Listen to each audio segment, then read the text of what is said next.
নদিয়ায় কাঙাল হয়েছে, ভিখারি হয়ে এলেন।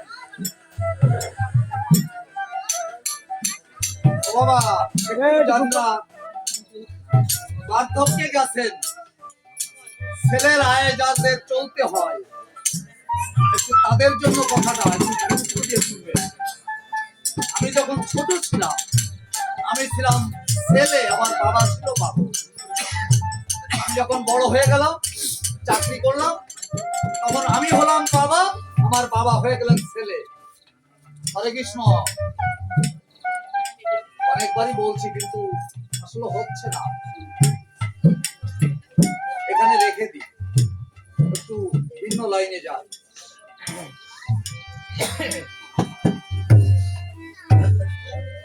বিধবা এক মা, একটি মাত্র পুত্র সন্তান, মানে ছেলে জন্মানোর পরে বাবা মারা গেলেন। অনেক কষ্ট করে এই মা, বিধবা মা যারা স্বামী হারা হওয়ার পর ছেলে মানুষ করেন, ওই মা জানেন যে স্বামী হারা হলে সন্তানকে মানুষ করতে কত কষ্ট। অনেক কষ্ট করে ছেলে বড় করলেন, ছেলে উচ্চ শিক্ষায় শিক্ষিত হলো। মায়ের মনে ভয়, বর্তমান দিনকাল ভালো না, মোবাইলের যুগ, কোথা থেকে কি করে বলবে, তার চেয়ে দিনকাল সময় থাকতে জাত গোত্র দেখে একটা মেয়ে ঘরের ছেলের বউ করে।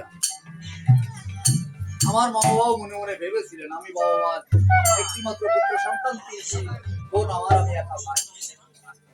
সব বাবা মাই চায় ছেলের বিয়ে দিয়ে একটা সুন্দর বউ ঘরে আনবো, লক্ষ্মী প্রতিমা।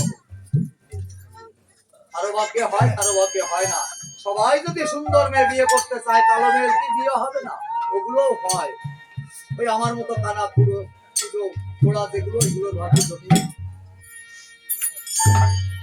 ছেলের বিয়ে দিয়ে ঘরের বউ আনলেন, কিন্তু আমরা বাইরের রূপটা দেখি, গায়ের রং ফর্সা, ভিতরের রূপটা বিচার করে আনি না। বিচারের বিষয় ভিতরটা কেমন, বাইরে যাই হোক। বউ ঘরে আনবার পরে মায়ের তো সংসারে কোনো কাজ নেই, তিনজনের সংসার, ওই একা বউ সামলাতে পারে। মা মনে মনে ভাবে বয়স তো শেষ, আর কদিন বা জগতে আসি, একটু ঠাকুরের নাম গুলো শুনে যাই, করে যাই, শেষের পথের পাতাও সঞ্চয় করিনি। যেখানে হরিনাম, যেখানে কীর্তন গান, যেখানে ভাগবতী আসর হয়, ভক্ত সম হয়, ওই মা শাশুড়ি সব জায়গায়। একদিন বৌমা বলছে, ও মা, আপনি তো সব জায়গায় যান, মা আমাকে একটু নিয়ে যাবেন। শাশুড়ি বলছে, ও বৌমা তুমি বলো কি, এ করার তোমার বয়স হয়েছে না? আমাদের ধারণা গায়ের চামড়া একটু ঝুলে না গেলে, চুল একটু সাদা না হলে, কথায় একটু আড়া না আসে, দাঁত পাইপটা না পড়ে গেলে কোথায় ভগবানের কাজ করা। শাশুড়িকে বৌমা বোঝাচ্ছে, ওমা এই ভগবানের কাজ করার যদি নির্ধারিত বয়স থাকবে, তাহলে 5 বছরের ধ্রুব কেমন করে পেয়েছিল ভগবানকে? প্রহ্লাদ কেমন করে পেয়েছিল ভগবানকে? বৌমাও নাছড়বান। বিরক্ত হয়ে শাশুড়ি বলছে, আচ্ছা চুপ করো, আমাকে জ্ঞান দিও না, আমি তোমার মার থেকে বয়সে অনেক বেশি, তোমার থেকে অনেক জানি। যখন এতই তোমার ইচ্ছা, আগামী দিন এক জায়গায় কীর্তন আছে, তুমি আমার সাথে যেও। সকাল সকাল কাজ শেষ করে শাশুড়ি বৌমা এসেছে কীর্তন শুনতে। বাবা, এখানে যদি আপনারা কেউ শাশুড়ি আর বৌমা একসঙ্গে এসে থাকে, একটু কথাটা খেয়াল করবেন। আর যদি একজন বাদ থাকেন, যেজন আছেন, বাড়িতে গিয়ে আমার এই কথাটা বলবেন। শাশুড়ি আসলে বৌমাকে বলবেন, বৌমা আসলে শাশুড়িকে বলবেন।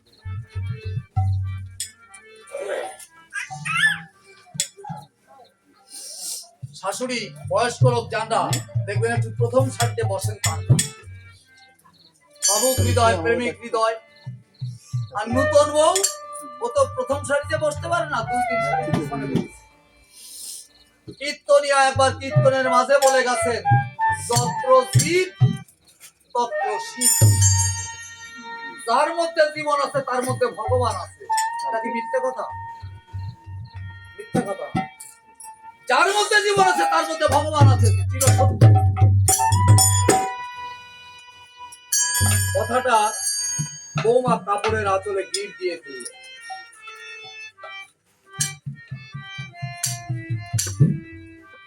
যত্র জীব তত্র শিব, এই গির দিয়ে রেখে দিল। কীর্তন শেষ, শাশুড়ি পুতি বউ দুজনেই বাড়িতে চলে গেলেন। পরের দিন গোলা থেকে কিছু ধান বের করে রোদ্রে দিয়ে শাশুড়ি বলছে, বৌমাকে দেখো আমি একটু ঘুরে আসি, কাজ তো নেই। চলে গেছে শাশুড়ি পাড়ায় ঘুরতে। বৌমা বারান্দার খুঁটিতে মাথা ঠেক দিয়ে বসে চিন্তা করছে কীর্তনিয়ার কথা। কতদিন কীর্তনিয়ার কি বলবো, কি জন্য জগতে এসেছিলাম, কি করে যাচ্ছি, আর কি হবে আমার শেষের দিনের উপায়।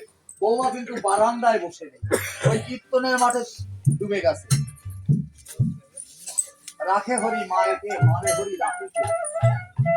ভগবান যাকে পরীক্ষা করে এমনি ভাবেই পরীক্ষা করে। ওই গৃহস্থের ছিল 7টা-8টা হাঁস। বৌমা বারান্দার ঘুরতে চোখ বন্ধ করে ডুবে গেছে কীর্তনের মাঠে। এমনি সময় হাঁসগুলো এসে ধান খাওয়া শুরু করে। হঠাৎ জ্ঞান ফিরে, চেতন পেয়ে বৌমা পাশে ছিল একটা লাঠি, লাঠি তুলতেই হাতে গিয়ে সেই কাপড়ের গিয়ে বেঁধে গেছে। কাপড়ে গিয়ে এটা তো ছিল না, নিশ্চয়ই কেউ দিয়েছেন। হঠাৎ মনে পড়ে গেছে এটা তো সেই যত্রজীব তত্র। কতদিন কীর্তন থেকে এনেছিলাম, যত্রজীব তত্র শিব, যার মধ্যে জীবন আছে তার মধ্যে ভগবান আছে। ওদের তো প্রত্যেকটা হাঁসের মধ্যে জীবন আছে, প্রত্যেকটা ভগবান। তাই বৌমা তাড়াচ্ছে না, ভগবানের খাওয়া দেখছে। কোন ভগবান কেমন ভাবে খাচ্ছে। শাশুড়িও পাড়া থেকে এমনি সময় বাড়িতে ঢুকছে, দূর থেকে দেখতে পাচ্ছে ধান খেয়ে যাচ্ছে হাসে, ডাক দিয়ে বলছে, ও বৌমা।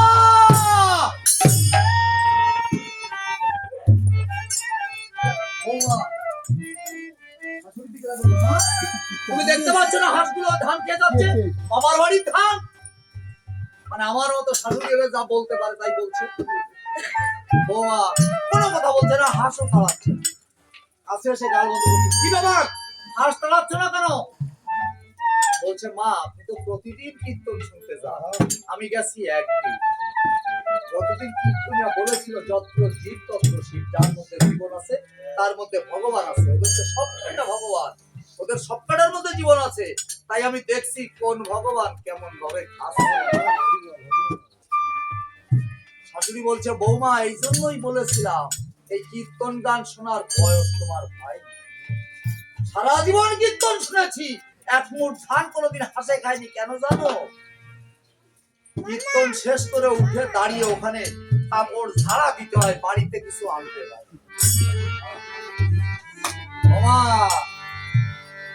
আপনাদের চরণে অদম সন্তানের বিনীত অনুরোধ, কেউ কাপড় ঝাড়া দিয়ে বাড়ি যাবে। আগামী দিন যদি একটু ধান, এক মুঠ ধান হাসে খায়, খাক।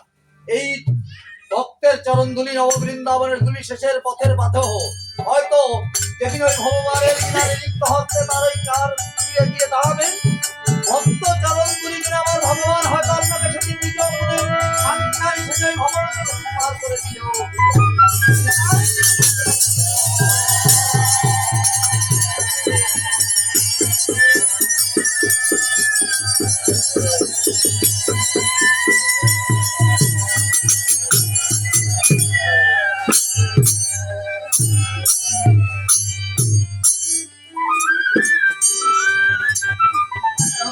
কীর্তনিয়া বেশে দাঁড়িয়েছি, দাঁড়িয়ে দেখতে পাচ্ছি সব ভগবান। তোমার মতো এতগুলো ভগবানের মাঝে আমি দাঁড়িয়েছি। তাই আমি দেখছি কেমন করে আপনাদের মতো ভগবান, ওই ভগবানের নাম শুনছেন শাশুড়ির মতো না বৌমার মতো? শাশুড়ির মতো যদি শোনেন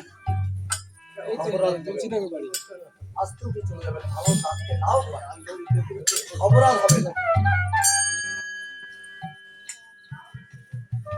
আমার বহু সুন্দর নদিয়ায় এলেন ভিখারি বেশে, কাঙাল ভেসে। নদিয়ার জুলায় গড়াগড়ি যাচ্ছেন, যাকে দেখছে তাকে জোড়হাত করে বলছে, ও ভাই, শেষের পথের পথেও একমাত্রই হরিনাম নিয়ে নে। যেদিন ছিলি মাতৃ জঠরে ঊর্ধ্বপদে হেড মুন্ডে, মায়ের জঠর যন্ত্রণা সহ্য করতে না পেরে বলেছি, হে বান্ধব, এই জগতে আমার মধ্যে যদি কেউ থাকো, আমাকে মুক্তি দাও। যেখানে পাঠাও সেখানে গিয়ে আমি তোমাকে ভুলবো না, ভুলবো না, ভুলবো না। মায়ের জঠরে ত্রিসত্য অঙ্গীকার করেছিলাম, ত্রিসত্যে আবদ্ধ হয়ে এই জঠর থেকে এই জগতে লাভ দুর্লভ খুলে অনাদিরাদি আমার বহু সুন্দর দিনের বান্ধব অবতীর্ণ দুর্লভ মানবকে জন্ম দিয়ে পাঠিয়ে দিলেন জগতে না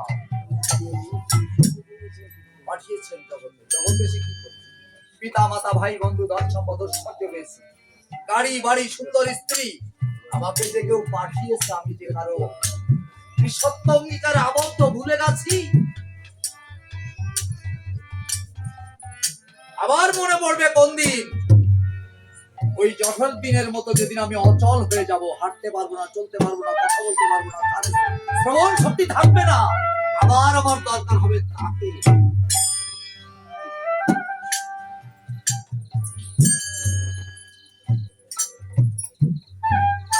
আমি যখন বাবা হলাম, সংসারে আয় রোজগার করতে শিখেছি, তখন আমার বাবা আমার সন্তান হয়ে গেলেন। আমি ছেলে হয়ে হলাম বাবা, বাবার কোনো আয় রোজগার নেই, বাড়ি খাওয়ার ঘোরা।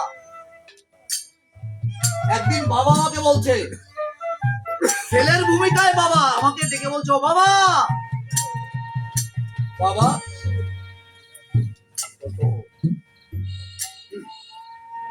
আমাকে 50টা টাকা দিবি বাবা। আমি বাবাকে ডাক দিয়ে বললাম, বাবা টাকা দিয়ে কি করবে?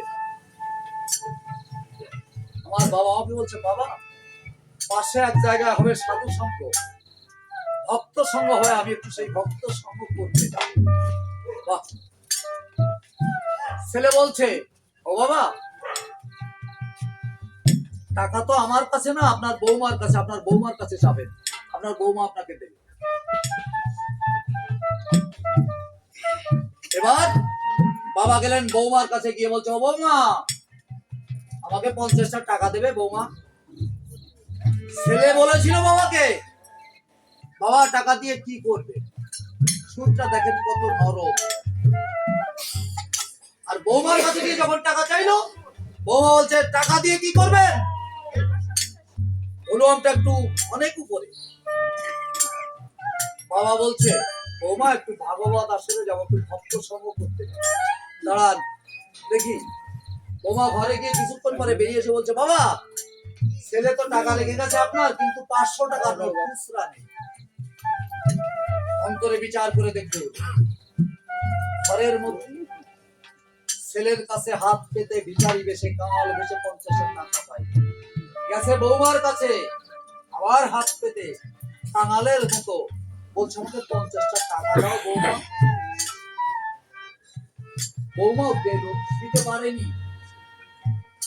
কিন্তু ওই ছেলে বউ জানে না, যে জায়গায় দাঁড়িয়ে তারা মাতব্বরি করছে, বড় মহাজনী দেখাচ্ছে, ওই জায়গায় দলিল পর্চা এখনো কিন্তু ওই বৃদ্ধ বাবার নাম। কি পাওয়ার আমাদের! বাবা যখন বার্ধক্যে চলে যায়, প্রত্যেকটা সন্তান হয়ে যায় এমন। আয় করি আমি, মাস গেলে বেতন আমার হাতে আসে, কিন্তু টাকার মালিক কি আমি না। তাই আমার বহু সুন্দর নদিয়ায় এসে যাকে বলছে, যাকে দেখছে তাকে বলছে, ভাই শেষের পথের পথ একমাত্র হরিনাম ভক্ত চরণ। যেদিন এই জীবন নদীর তীরে গিয়ে দাঁড়াবি, সেদিন একমাত্র হরিনাম, এই ভক্ত চরণ ধুলি ভিন্ন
জগতে। হরে কৃষ্ণ।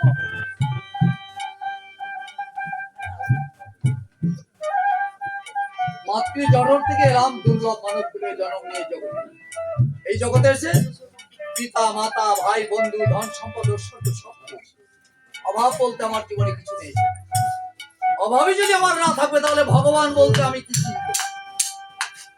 আমরা ভগবান চিনি কখন? যখন বিপদে পড়ি, অভাবে পড়ি, কষ্টে পড়ি, তখন মানি যে ভগবান বলতে কোনো বস্তু আছে। পাথর বসানো ঘর, এসি লাগানো কার, গাড়ি, দুর্গার মতো সরস্বতীর মতো স্ত্রী আমার ঘরে, লক্ষ লক্ষ টাকা ব্যাংক ব্যালেন্স, ভগবান বলতে কি বস্তু? সব তো আমার হাতে। আমি তো একজন অহংকারে নিজেকে নিজেই চিনি না। বর্তমান আমাদের সমাজের অবস্থাও ঠিক।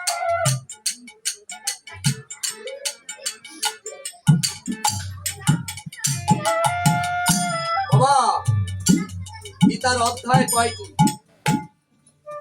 18টি। কুরুক্ষেত্রের যুদ্ধ হয়েছিল কয়দিন? 18টি। পুরাণের স্কন্ধ 18টি। মানব দেহ গঠিত হয় কত রসে? 18 মোকাম দিয়ে। মায়ের 4, বাবার 4, গুরুর দেওয়া 10, 18 মোকামে এই দেহে এত রস। মা দিলেন 4 অংশ, বাবা দিলেন 4 অংশ। কি কি? আমার এই দেহে আমি কোনটুকু? আমার নাম দিবাকর ঘোষ। এটা হচ্ছে তোলা নাম। মানে সাধারণত বাইরে বেরোলে আমি দিবাকর নাম নিয়ে বাড়ি থেকে বেরোবো, তা না হলে ঘরে শোকে যা আটকানো থাকে দিবাকর। চলতি গ্রাম্য ভাষায়, গ্রামের মধ্যে আমার এলাকায় আমার আর একটা নাম আছে, 8 করে নাম। মায়েদের 2টো করে শাড়ি থাকে, একটা 8 করে, একটা তোলা। আমারও 2টো নাম, একটা তোলা দিবাকর আর 8 করে নাম সন্ন্যাসী।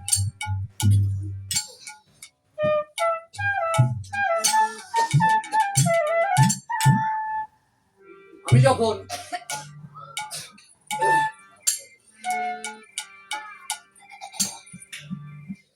আমার এই দেহে মা দিয়েছেন 4 অংশ, বাবা দিয়েছেন 4 অংশ। মা দিলেন কি? চুল, নখ, দাঁত, চামড়া। এই চুল মায়ের, দাঁত, নখ, চামড়া মা। বাবা হাড়, মাংস, রতিবীর্য। গুরু দিলেন, ভগবান দিলেন 10 অংশ। চক্ষু, কর্ণ, নাসিকা, জিহ্বা, ত্বক, বীর্য, লিঙ্গ, বক্ষ, শির, মন। এই 10টা গুরু। মায়ের 4, বাবার 4, গুরু দিলেন 10, 18 মোকামে তখন সৃষ্টি হয়ে যাবে মহারাজ। কিন্তু আমার এই দেহে, এটুকু দেহে 18 জন প্রহরী 18 জায়গায় বাস করছে। আমি যে একজন মানুষ, আমার মধ্যে আমি আমাকে চিনি না। আগে আমাকে চিনতে হবে, আমি কে, আমি কি। কয়েক লক্ষ টাকা ব্যাংক ব্যালেন্স, কয়েকটা ব্যাংকে, কাজ হবে না, কোনো কাজ হবে না। চূড়ার মধ্যে চূড়ামণি ব্রহ্মা বসে স্থিতি, পাশের মধ্যে মহাবিষ্ণু করেন বসতি, নাসিকাতে নিত্যানন্দ করে মধুপান, মুখে তো ভদ্রাক্ষ বসি বস্তুপান, জিহ্বায় নারদমণি বাজায় ক্রন্দল, জিহ্বার নিচে থাকে বয়া গঙ্গা জল, আল জিহ্বায় সরস্বতী ভামেতে শ্রীরা, হস্তেতে গোবিন্দ, মুখে দক্ষিণেতে শ্রী গোবিন্দ দানধিপতি, সপ্তদ্বীপে বসত করে,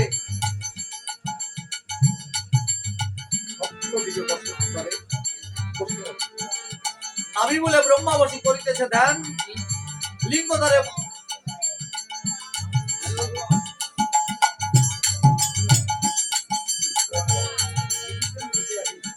লিঙ্গধারে শিব বসে আছে, উচ্চদ্বারে বসে আছেন আড়ুয়া গোপাল, কামিনীর সঙ্গে তিনি বড়ই রসাল। হাঁটুতে শক্তি স্থিতি বসুমতি পায়, 18 মুকাম তত্ত্ব শুনো সমুদয়, 18 মুকাম তত্ত্ব যেই জন জানে, ইহলোকে তুচ্ছ তারে,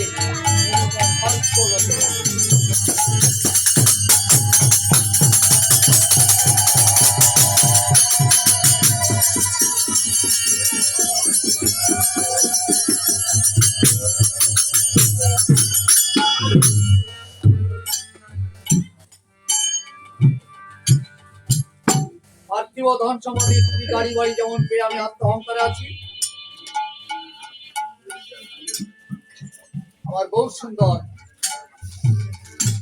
নদিয়ার পথে পথে যখন হা কৃষ্ণ বউ বলে কাঁদছে, আমার বউ সুন্দরের গলে ছিল বনফুলের মালা। গৌরের গল্পে বনফুলের মালা মনে মনে ভাবছে, হায় রে, এই জগতে তপ জপ সাধনা করে যার চরণ পাওয়া যায় না, আজ আমি তার গলে দুলছি। আমার যে ভাগ্যবান কি এই জগতে আর একজন আছে। তাই মালায় বলে আমি অন্য হলাম গো, মালায় বলে আমি অন্য হলাম, মালায় বলে আমি অন্য হলাম গো, মালায় বলে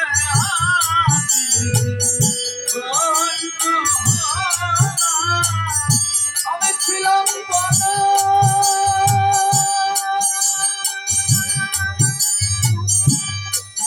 আমি ছিলাম বনের গৌর মালায় বলে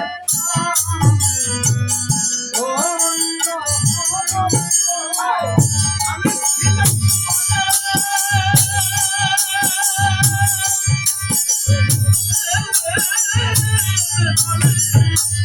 মালা বলে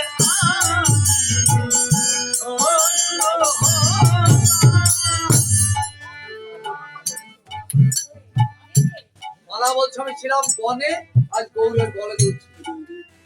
ও বাবা, এই মালা কি বনে তৈরি হয় না? বনে মালা তৈরি হয় না, বনে ফোটে ফুল। কোন কৃষ্ণ ভক্ত কৃষ্ণ পূজারী চয়ন করে এনে তখন মায়া সুতে তাকে গাঁথে, তখন হয় মালা। কিন্তু এই ফুল যখন নীতি প্রবাহ লাগে রাতে কড়ি থেকে পূর্ণাঙ্গ ফুলে পরিণত হয়, প্রত্যেকটা ফুলের মনে কিছু চাওয়া পাওয়া থাকে। কড়ি থেকে যখন স্ফুরিত হয় তখন গোবিন্দকে ডেকে বলে, হে গোবিন্দ, তুমি আমাকে প্রস্ফুটিত করে দিচ্ছ, দাও তবে আমি তোমার কাছে কিছু চেয়ে নিই। জানো, আমি তোমার কাছে চাই এই সুখের নিশি প্রবাদ হয়ে গেলে যেন কোন কৃষ্ণ ভক্ত আমাকে চয়ন করে নিয়ে তোমার চরণ সেবায় লাগায়, তবেই আমার এই পুষ্প জনম। সুখের নিশি প্রবাদ হয়ে গেলে প্রভাত কালে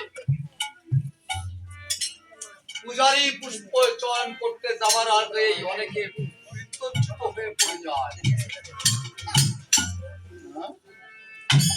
কতজন পাতার আড়ালে থেকে যায়, পূজারীর চোখে পড়ে না। কতজন ডালে দূরে থাকে, পূজারী